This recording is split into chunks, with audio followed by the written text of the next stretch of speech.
Good morning students. तो आज हम शुरू करेंगे ईएमआई से, जो हमारे नेक्स्ट के टॉपिक्स हैं उनको। उससे पहले लेट्स रिवाइज कि हमने किया था इलेक्ट्रोमैग्नेटिक इंडक्शन शुरू किया था। क्या था इलेक्ट्रोमैग्नेटिक इंडक्शन? कि whenever the amount of magnetic flux linked with a circuit changes an EMF is induced. और कब तक रहती है ये ईएमएफ इंड्यूस? जब तक चेंज रहता है मैग्नेटिक फ्लक्स में, और इसकी वजह से जो करंट फ्लो करता है that is called induced current. And this phenomena of generating induced voltage या induced EMF by changing magnetic flux is called electromagnetic induction. तो एक्सपेरिमेंट्स किए थे जोसेफ हेनरी और माइकल फैराडे ने, which lead to the conclusion कि whenever there is a change, this change शब्द, ये जो वर्ड है it is very important, कि जब भी चेंज होगा मैग्नेटिक फ्लक्स में, चाहे वो इंक्रीज हो चाहे वो डिक्रीज हो, an EMF will be induced. उस पर बेस्ड हम फैराडे ने ये दो लॉज फॉर्मुलेट किए थे।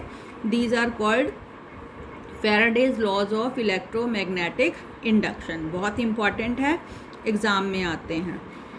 तो उन एक्सपेरिमेंट्स की जो फाइंडिंग रही, उन्हीं फाइंडिंग्स को इन दो लॉज के रूप में फॉर्मुलेट कर दिया गया। तो फर्स्ट लॉ क्या है? Whenever there is a change in magnetic flux an EMF is induce. कि जब भी फ्लक्स चेंज होगा एसोसिएटेड विद अ कॉइल और circuit, an EMF is induce. और ये ईएमएफ कब तक इंड्यूस होता रहेगा? It last as long as the change continues. कि जब तक चेंज कॉन्टिन्यू करेगा तब तक ईएमएफ इंड्यूस होता रहेगा। और दूसरा, इट गिव्स मैग्नीट्यूड, कि कितना ईएमएफ इंड्यूस होगा, 2 वोल्ट इंड्यूस होगा या 20 वोल्ट या 200 वोल्ट। तो magnitude of induced EMF is directly proportional to rate of change of magnetic flux. कि फ्लक्स कितनी तेज़ी से चेंज हो रहा है उस पर डिपेंड करता है मैग्नीट्यूड ऑफ इंड्यूस्ड ईएमएफ। और यहाँ पर हमारे पास एक ये इंड्यूस्ड ईएमएफ के लिए रिलेशन आ गया था। और ये जो नेगेटिव साइन हमने लगाया था, इट इंडिकेट्स कि ईएमएफ इज़ ऑलवेज इंड्यूस्ड। ये जो ईएमएफ है, ये ईएमएफ या करंट जो है वो induce in such a direction which opposes the change in magnetic flux. कि इंड्यूस करंट या इंड्यूस ईएमएफ हमेशा ऐसी डायरेक्शन में आते हैं जिस डायरेक्शन में आकर वो चेंज इन फ्लक्स को क्या कर सकें, अपोज कर सकें। तो इस पर base we have Lenz's law. तो आज हम शुरू करेंगे Lenz's law.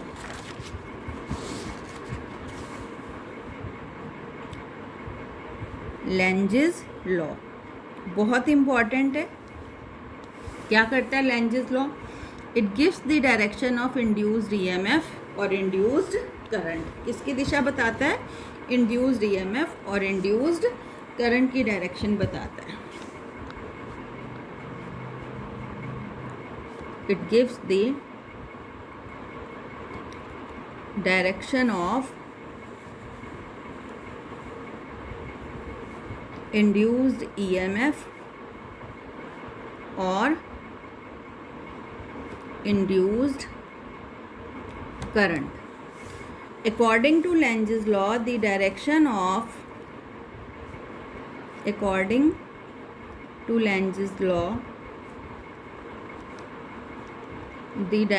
of induced EMF is always such that it opposes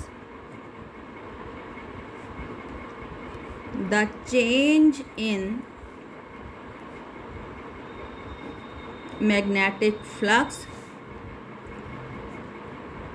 responsible for it। कि इंड्यूस्ड ईएमएफ या इंड्यूस करंट की डायरेक्शन हमेशा ऐसी होती है कि अपोज करता है। किसको अपोज करता है? चेंज इन मैग्नेटिक फ्लक्स को। मतलब जो फ्लक्स चेंज हो रहा होता है उसको अपोज। इट मीन्स अगर फ्लक्स बढ़ रहा होता है तो उसको बढ़ने से रोकता है, और अगर कम हो रहा होता है तो उसको कम होने से रोकता है। तो हाउ इट इज़ पॉसिबल? तो उसके लिए we have experimental verification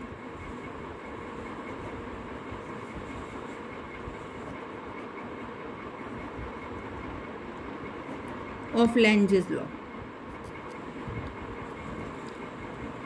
Lenz's law की कि ऐसा होता है कि इंड्यूस करंट ऑलवेज अपोज करता है चेंज इन फ्लक्स को। उसके लिए हम एक एक्सपेरिमेंटल वेरिफिकेशन कर सकते हैं।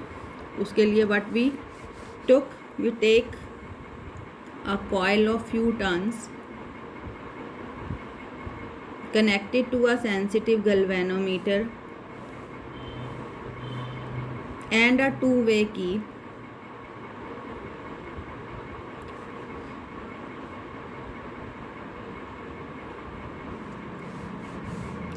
Here NS is a bar magnet.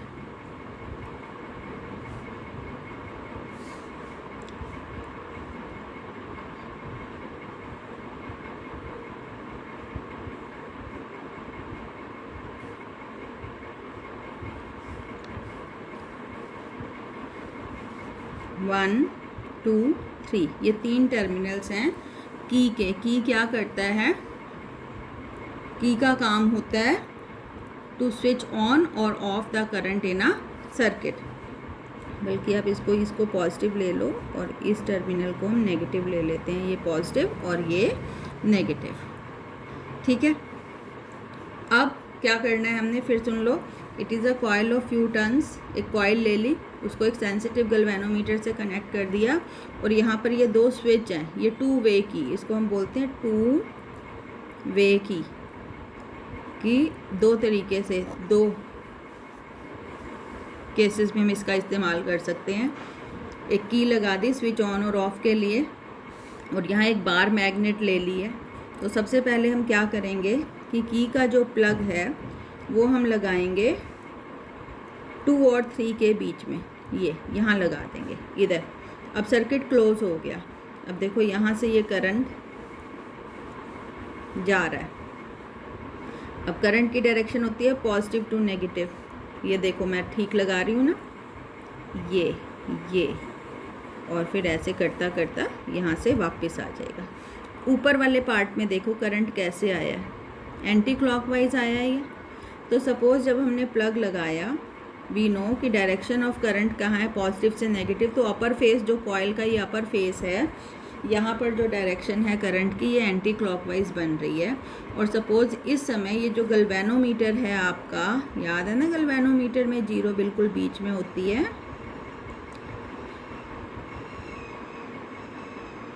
ये सुई है गैल्वेनोमीटर की नीडल, ये नीडल है। सपोज़ जब करंट जा रहा है एंटी क्लॉकवाइज, तो गैल्वेनोमीटर की ये जो नीडल है, it shows deflection towards right की तरफ हिली है। तो ऑब्वियसली अगर कभी गैल्वेनोमीटर की डिफ्लेक्शन लेफ़्ट की तरफ गई तो हम पता लगा लेंगे कि अब ये एंटी क्लॉकवाइज नहीं है, करंट कैसा है यहाँ पे, क्लॉकवाइज है, ठीक है। तो इस सेल का सिर्फ इतना ही काम था कि हम देखना चाह रहे हैं कि जब करंट एंटी क्लॉकवाइज है, गैल्वेनोमीटर की निडल किस तरफ डिफ्लेक्ट हुई है, राइट की तरफ या लेफ़्ट की तरफ। सपोज़ किस तरफ डिफ्लेक्ट हुई है, राइट की तरफ। तो जब यहाँ पर करंट अपोजिट आएगा, कभी सपोज़ क्लॉकवाइज आएगा, तो galvanometer gives deflection towards left. अब हमने क्या किया, यहाँ से की हटा दी और उसको कहाँ लगा दिया, 1 और 2 के बीच में। अब यहाँ बिल्कुल खाली है, मतलब अब ये सर्किट बन गया आपका। ये देखो अब सेल सर्किट में नहीं है, ये जो सेल है सर्किट से बाहर हो गया है। अब सिर्फ ये कॉइल है और कॉइल गैल्वेनोमीटर से जुड़ी हुई है और बार मैग्नेट है, ठीक है। तो देखो क्या हुआ।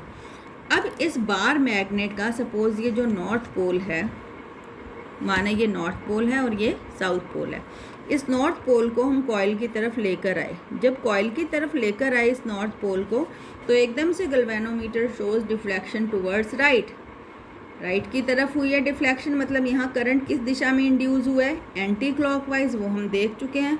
और जब एंटी क्लॉकवाइज करंट इंड्यूस होता है तो कौन सा पोल बनता है एंटी क्लॉकवाइज करंट में, नॉर्थ पोल। मतलब अपर फेस ऑफ कॉइल किस तरह बिहेव करने लग गया, नॉर्थ पोल। क्यों करने लग गया वो नॉर्थ पोल, क्योंकि हम नॉर्थ पोल को पास ला रहे हैं और ये नॉर्थ पोल बनने के बाद इस पोल को क्या करेगा, रिपेल करेगा। क्यों रिपेल करना चाह रहा है ये, क्योंकि इस नॉर्थ पोल के पास आने से जो फ्लक्स है, जो मैग्नेटिक फील्ड लाइंस जो इसमें से गुजर रही है, उसका नंबर बढ़ रहा है। फ्लक्स चेंज हो रहा है नॉर्थ पोल के पास आने से, और करंट ने अपने आप को इस दिशा में इंड्यूस किया कि वो इस नॉर्थ पोल को पास ना आने दे। किस दिशा में इंड्यूस हुआ करंट? Anti clockwise. तो यहाँ कौन सा पोल बन गया? नॉर्थ। ऐसा होने से वो उस नॉर्थ पोल को क्या कर सकता है? दूर भगा सकता है, क्योंकि पास आने से फ्लक्स जो है वो इंक्रीज कर रहा है। फिर हमने देखा कि ये जो नॉर्थ पोल है, जब हम इसको दूर लेके गए तो एकदम से galvanometer shows deflection towards left का मतलब है अब करंट किस डायरेक्शन में इंड्यूस हुआ है? यहाँ पे क्लॉकवाइज। और जब क्लॉकवाइज इंड्यूस होता है तो कौन सा पोल बनता है बेटे? साउथ। अब यहाँ साउथ क्यों बना? क्योंकि इस नॉर्थ पोल के दूर जाने से फ्लक्स कम हो रहा है, डिक्रीज हो रहा है। मैग्नेटिक फील्ड लाइंस का नंबर जो कॉइल में से पास हो रही थी वो कम हो रहा है, और करंट इंड्यूस होता है ऐसी डायरेक्शन में कि वो फ्लक्स को चेंज ना होने दे, कम ना होने दे। अब कम कैसे नहीं होने देगा? जब यहाँ पे कौन सा पोल बनेगा? साउथ, और वो इस नॉर्थ पोल को अपनी तरफ अट्रैक्ट करेगा, उसको दूर जाने से रोकेगा।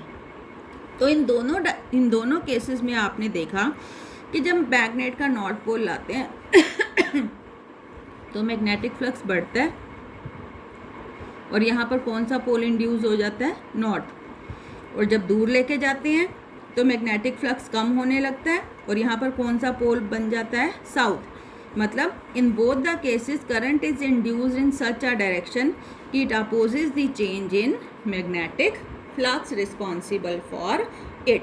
तो this is the experimental verification of Lenz's law, कि हम एक्सपेरिमेंटली वेरीफाई कर सकते हैं कि लेंजेस लॉ के अकॉर्डिंग जो करंट इंड्यूस होता है वो हमेशा ऐसी डायरेक्शन में इंड्यूस होता है जिस डायरेक्शन में इंड्यूस होके वो चेंज इन मैग्नेटिक फ्लक्स को अपोज कर सके।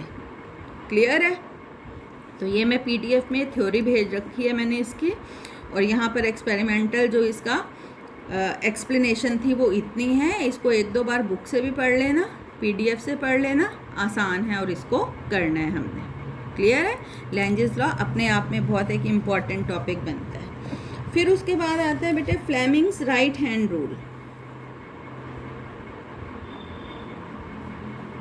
Fleming's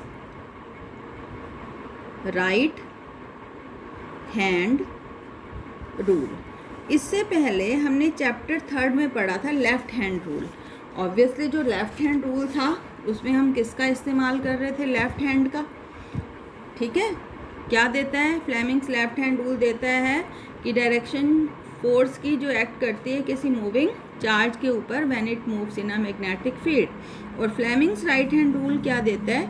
it gives the direction of induced current या इंड्यूस्ड ईएमएफ। और लेंजेस लॉ भी क्या देता है? It gives the direction of induced EMF और इंड्यूस्ड करंट। तो there are 2 laws which help us to determine the direction of induced current या induced EMF. तो अब ये फ्लेमिंग्स राइट हैंड रूल है। ऑब्वियसली हम इसमें किसका इस्तेमाल करेंगे? राइट हैंड का। बाकी अदरवाइज सब कुछ सेम है कि अगर हम अपने राइट हैंड की 4 फिंगर, सेंटर फिंगर और थंब को एक दूसरे के परपेंडिकुलर स्ट्रेच करें, ठीक है, such that 4 finger gives the direction of magnetic field. यहाँ भी F for 4, F for field. Thumb gives the direction of motion of conductor. तो ये जो सेंटर फिंगर होगी C for centre, C for current. लेकिन कौन सा करंट? Induced current. तो ये जो सेंटर फिंगर होती है it gives the direction of induced current. Clear है? तो this is the Fleming's right hand rule. इसका इस्तेमाल करेंगे अब हम आगे प्रॉब्लम्स को सॉल्व करने के लिए। तो लेंजेस लॉ और फ्लेमिंग्स राइट हैंड रूल दोनों gives the direction of induced current. Clear है बच्चों? अब आगे जो टॉपिक है वो है हमारा methods of producing induced EMF. Methods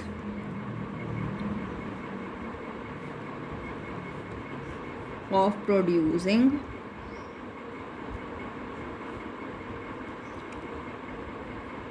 induced EMF। अब देखो सबसे पहले जो बात तुम्हें दिमाग में रखनी है भाई, इंड्यूस कब होती है ईएमएफ? कब होती है? जब ईएमएफ कब होती है इंड्यूस? जब मैग्नेटिक फ्लक्स बदलता है, जब मैग्नेटिक फ्लक्स चेंज होता है। ठीक है? और मैग्नेटिक फ्लक्स कितना है, कल हमने निकाला था बी ए कॉस थीटा। जब फाई बदलेगा तो ईएमएफ इंड्यूस होएगी। अब बेटे फाई कब कब बदल सकता है, अगर हम बी बदल दें, अगर हम ए बदल दें और अगर हम थीटा बदल दें। इन तीनों में से अगर एक चीज़ को भी हम चेंज करें तो फाई विल चेंज, और अगर फाई विल चेंज तो ईएमएफ विल बी इंड्यूस्ड। तो there are 3 methods of producing induced EMF. कैसे? Number 1, by changing magnetic field, by changing magnetic field, B को चेंज करके। याद है आपको कल हमने जब एक्सपेरिमेंटल डिटर्मिनेशन की थी, ये कॉइल थी कनेक्टेड टू सेंसिटिव गैल्वेनोमीटर और ये बार मैग्नेट थी। यहाँ पर क्या हो रहा था कि जब हम मैग्नेट को पास लेके आ रहे थे तो भी गैल्वेनोमीटर शोज डिफ्लेक्शन, और दूर लेके जा रहे थे तो भी गैल्वेनोमीटर शोज डिफ्लेक्शन। तो पास आने से देखो, मैग्नेट के पास आने से क्या होता है, magnetic field associated with coil बढ़ जाती है, और जब फील्ड बढ़ेगी तो फ्लक्स बढ़ेगा, और फ्लक्स बढ़ेगा मतलब चेंज होगा, तो EMF will be induce and galvanometer shows deflection. और जब हम दूर लेके जाते थे मैग्नेट को तो magnetic field associated with coil decrease होती थी, बी डिक्रीज़ होएगी तो फ्लक्स डिक्रीज़ होएगा, और अगर फ्लक्स डिक्रीज़ होएगा मतलब चेंज होएगा तो अगेन ईएमएफ इज़ इंड्यूस। फिर गैल्वेनोमीटर शो करता था डिफ्लेक्शन अपोजिट डायरेक्शन में। तो ये पहला तरीका है, bye changing magnetic field EMF can be induced. दूसरा तरीका, बाय चेंजिंग, क्या चेंज करके, एरिया, और तीसरा बाय चेंजिंग थीटा। तो पहले बाय चेंजिंग एरिया ए। अब इसके लिए हमारे पास एक छोटी सी डेरिवेशन है। Suppose we have a magnetic field shown by these crosses. ये क्रॉस रिप्रेजेंट करते हैं uniform magnetic field which is perpendicular and inward. जो परपेंडिकुलर है मतलब ए बी सी डी इतने हिस्से में एक यूनिफॉर्म मैग्नेटिक फील्ड एग्जिस्ट कर रही है जिसकी दिशा परपेंडिकुलर और अंदर की तरफ है, और अगर कहीं डॉट लगे हों ऐसे बराबर बराबर, उसका मतलब भी है कि फील्ड यूनिफॉर्म है इस जगह, किस डायरेक्शन क्या है, परपेंडिकुलर है और बाहर की तरफ निकल रही है, आउटवर्ड है। और अगर कहीं ऐसे पैरेलल लाइन लगी हो उसका मतलब क्या है कि फील्ड यूनिफॉर्म है but in the plane of the paper है। ज़्यादातर हम इसी को लेते हैं। देखो ये तीनों केसेस, क्रॉस भी, डॉट भी और आपकी पैरेलल लाइंस भी, ये तीनों यूनिफॉर्म मैग्नेटिक फील्ड्स को रिप्रेजेंट करती हैं। ये क्या डायरेक्शन होती है, परपेंडिकुलर और इनवर्ड अंदर की तरफ। डॉट क्या डायरेक्शन होती है, परपेंडिकुलर एंड आउटवर्ड। और पैरेलल लाइंस क्या होती है, इन the plane of the paper. तो हमने ये वाली मैग्नेटिक फील्ड ली है which is perpendicular and inward, और इसमें हमने एक रेक्टेंगुलर फ्रेम लिया है वायर का के एल एम एन, और इस पर एक वायर ली हुई है P Q which can slide over it. ये जो पी क्यू वायर है ये फिक्स नहीं है, इसको हम इस फ्रेम के आगे अंदर भी चढ़ा सकते हैं और बाहर भी कर सकते हैं। सपोज़ पी क्यू की जो लेंथ है इट इज़ एल, और एम क्यू जो है let it be suppose X है। तो area enclose by the loop कितना है, अभी इतना है। तो let's find out the magnetic flux associated with this loop. Phi is equal to B A cos theta, यही होता है फ्लक्स। तो phi is equal to B, कितनी है ये मैग्नेटिक फील्ड का मैग्नीट्यूड, सपोज बी। एरिया कितना है, length into breadth, L into x, ठीक है। और थीटा कितना है, यहाँ पे 0 आएगा क्योंकि थीटा क्या होता है, angle between magnetic field and normal to the coil. Inward है और ये भी क्या है, अंदर की तरफ है, ठीक है। तो थीटा इज 0, तो कॉस 0 हो जाएगा 1। इतना मैग्नेटिक फील्ड है एसोसिएटेड विद द लूप। अब suppose this wire is moved inward, इसको हम अंदर की तरफ मूव करने लग गए विद वेलोसिटी v, और इसने डेल्टा टी टाइम में डेल्टा टी टाइम में कितना कितना डिस्टेंस ट्रैवल कर लिया, delta x. If delta x is the distance moved by wire P Q in time, PDF में शायद थोड़ा सा डिफरेंट है, तो तुम्हें जो इजी लगे दोनों में से वही कर लेना, ऐसा कर लेना या जैसे अब करा रही हूँ वैसे कर लेना। इन टाइम डेल्टा टी, तो वी जो वेलोसिटी है, जिस वेलोसिटी से ये अंदर की तरफ मूव किया है wire, it is delta x by delta T. तो चेंज, अब ऑब्वियसली फ्लक्स चेंज होएगा। क्यों चेंज होएगा? क्योंकि पहले इतना एरिया था और अब इतना एरिया बाहर रह गया, अब सिर्फ इतना रह गया। तो डिक्रीज इन एरिया कितना आया? डिक्रीज इन एरिया, तो एरिया है ये कितना, इतना एरिया डिक्रीज हुआ है, ये है इसकी ब्रेड्थ और ये है इसकी लेंथ, तो L इंटू डेल्टा एक्स। और क्योंकि डिक्रीज है ये इसको हम माइनस लेंगे, तो डिक्रीज इन फ्लक्स कितना हुआ? Decrease in magnetic flux phi is equal to B into decrease in area. Decrease in area कितना आया है?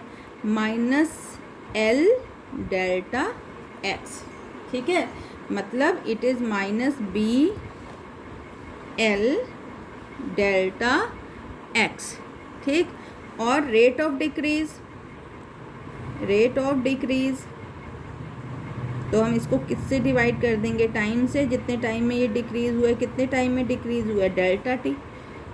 ठीक है, और delta x by delta T क्या होता है? वी होता है ना। तो ये हो गया माइनस बी एल वी, और ये जो इंड्यूस्ड ईएमएफ होता है ये होता है rate of change of magnetic flux d phi by d t, minus कितना आया है d phi by d t अपना? माइनस बी एल वी, और ये माइनस और माइनस क्या हो गए? प्लस, तो ये हो गया बी एल वी। तो हमारे पास एक और फॉर्मूला आ गया है इंड्यूस्ड ईएमएफ का कि it is E is equal to B L V, कि अगर कोई L लेंथ का कंडक्टर, ठीक है, V वेलोसिटी से मूव कर रहा है B मैग्नेटिक फील्ड में, यहाँ तो हमने एंगल ले लिया है, कितना लिया है? 0 लिया हुआ है इधर, तो कितनी ईएमएफ इंड्यूस होती है? B L V. Otherwise angle जितना भी दिया हुआ होगा उस हिसाब से आप वैल्यू पुट करके निकाल लेंगे कि E is equal to B L V. और करंट कितना इंड्यूस होगा? I is equal to, suppose ये जो लूप है इसका रेजिस्टेंस R था, कितना रेजिस्टेंस था? R, तो induce current will be E by R, मतलब it is B L V by R। बहुत इंपॉर्टेंट फार्मूला है ये वाला, इस पर बेस्ड न्यूमेरिकल आता है एग्ज़ाम में। आपको B दिया हुआ हो, L दिया हो, V दिया हुआ हो, तो आपको क्या निकालनी है? Induced EMF. तो ये तरीका है ईएमएफ इंड्यूस करने का बाय चेंजिंग एरिया। और तीसरा तरीका क्या है? तीसरा तरीका bye changing theta, bye changing theta. Theta को हम कहते हैं ओरिएंटेशन, ओरिएंटेशन थीटा, कि अगर हम किसी कॉइल को मैग्नेटिक फील्ड में रोटेट करवाएं, लगातार मैग्नेटिक फील्ड में रोटेट करवाएं, तो ये जो थीटा है इट चेंजेस कॉन्टीन्यूसली, लगातार बदलेगा, और थीटा बदलेगा तो फ्लक्स बदलेगा, और फ्लक्स बदलेगा तो ईएमएफ इज इंड्यूस्ड। तो ठीक है बच्चों, देयर आर 3 मेथड्स, 3 तरीके होते हैं, there are 3 methods of producing induced EMF. Number 1 by changing magnetic field, number 2 by changing area, और नंबर 3 बाय चेंजिंग थीटा या रिलेटिव ओरिएंटेशन। यहाँ से याद रख लेना कि ये फ्लक्स होता है और इंड्यूस्ड ईएमएफ होता है d phi by d t, कि जब भी फ्लक्स बदलेगा तो ईएमएफ इंड्यूस होएगी। और फ्लक्स कब बदल सकता है? बी को बदलने से, by changing B, by changing A and by changing theta. तो अगर ये क्वेश्चन आ जाए 1 नंबर में या 2 नंबर में कि how we can induce EMF, तो सिर्फ तुम लिख दोगे there are 3 methods of producing induced EMF. पहला बाय चेंजिंग मैग्नेटिक फील्ड, दूसरा बाय चेंजिंग एरिया, और तीसरा बाय चेंजिंग ओरिएंटेशन। और अगर ये आ जाए 5 मार्क्स में तो फिर you have to do this derivation also. Clear है? तो एक हम न्यूमेरिकल यहाँ पे लिख लेते हैं, इसको मुझे करके भेजना कि a conductor of length 10 metre, question है अ कंडक्टर ऑफ लेंथ दी हुई है कंडक्टर की 10 metre, moves with velocity 1 metre per second in a direction perpendicular to direction of uniform magnetic field of 1 Tesla. Calculate EMF induced. Calculate EMF induced. ठीक है, आपको induced EMF calculate करनी है। कितनी होगी? लेंथ दी हुई है एल, वेलोसिटी दी हुई है वी, और मैग्नेटिक फील्ड दी हुई है, और ये आप बताएंगे कि एंगल कितना लेना है आपको। ठीक है, तो हमने अभी जो फार्मूला किया था उसकी हेल्प से we can calculate induced EMF.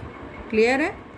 तो ये हो गया आपका methods of producing induced EMF. अब एक छोटा सा टॉपिक है कि एडी करंट्स क्या होते हैं। What are eddy currents? 2 नंबर में आता है क्वेश्चन कि व्हाट आर एडी करंट और उनकी एप्लीकेशन बताओ। तो एडी करंट क्या होते हैं? माना किसी बहुत बड़े मेटल के पीस को हमने ऐसी जगह रख दिया जहाँ पर मैग्नेटिक फील्ड बदल रही है। मैग्नेटिक फील्ड बदल रही है तो बेटे फ्लक्स बदल रहा है, और अगर फ्लक्स बदलेगा तो ईएमएफ इंड्यूस होएगी, और ईएमएफ इंड्यूस होएगी तो करंट इंड्यूस होएगा। तो ऐसे करंट्स को हम कहते हैं एडी करंट्स। तो eddy currents are the currents induced in the bulk pieces. Bulk होते हैं बड़े बड़े। Induced in the bulk pieces of a conductor whenever the magnetic field associated with conductor changes.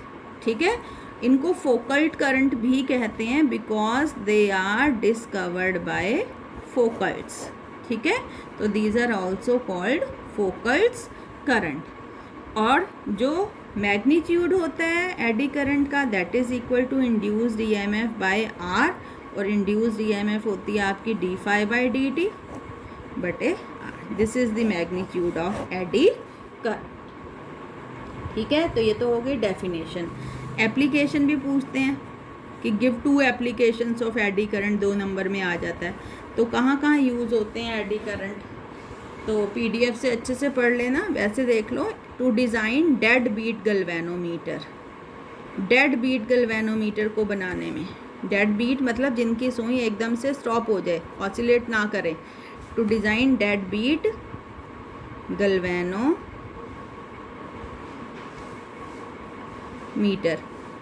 Number 2, in induction furnace, भट्टी में, आग वाली भट्टी नहीं, induction furnace, ऐसी भट्टी जिसमें फील्ड के बदलने से फ्लक्स बदले और फ्लक्स के बदलने से ईएमएफ इंड्यूस हो और इतना करंट इंड्यूस हो कि वो इतनी ज़्यादा हीट प्रोड्यूस करे कि चीज़ों को पिघला दे। भट्टी में भी तो यही करते हैं ना, चीज़ों को मेल्ट करते हैं, तो ऐसी भट्टी कहलाएगी इंडक्शन फर्नेस। तीसरा इन डायाथर्मी। डायाथर्मी होती है deep heat treatment of human body, human body की हीट ट्रीटमेंट। और चौथा इन इलेक्ट्रोमैग्नेटिक ब्रेक्स, इलेक्ट्रिक ट्रेन्स जो होती हैं ना, उसमें जो इलेक्ट्रोमैग्नेटिक ब्रेक्स होते हैं तो उसमें भी हम एडी करंट का इस्तेमाल करते हैं। तो these are the applications of eddy current. Clear है? अब इसके कुछ डिसएडवांटेज हैं, कुछ दुष्प्रभाव भी हैं इसके। कि क्या डिसएडवांटेज है? पहला तो यही कि दे अपोज द रिलेटिव मोशन। दूसरा, कभी कभी हीट इतनी ज़्यादा प्रोड्यूस हो जाती है कि जो इलेक्ट्रिकल डिवाइस है उनके इंसुलेशंस ब्रेक हो जाते हैं। ठीक है, और तीसरा, इनको ओवरकम करने के लिए हमें एनर्जी खर्च करनी पड़ती है which is lost in the form of heat. तो these are the disadvantages of eddy current. और लास्ट है how to minimize the eddy current, कि इनको कम कैसे किया जा सकता है। तो कम करने के लिए मेटल की कोर को एक पीस में ना लेके हम ऐसे पतली पतली मेटल की शीट्स को एक दूसरे के पैरेलल रख के मेटालिक कोर बनाते हैं, जिससे इन एडी करंट्स को कम किया जा सकता है। और इसको हम कहते हैं लैमिनेटेड कोर। ऐसी कोर को क्या कहते हैं? Laminated core. तो by using laminated core eddy currents can be minimize. ठीक है, तो ये एक एडी करंट का छोटा क्वेश्चन बनता है 2 मार्क्स का, इसको आप अच्छे से कर लेना। बाकी अब हम कल करेंगे, जो PDF भेज रही हूँ उसको अच्छे से पढ़ना, इस लेसन को बिल्कुल साथ साथ करेंगे क्योंकि यूनिट इम्पॉर्टेंट है। Thank you.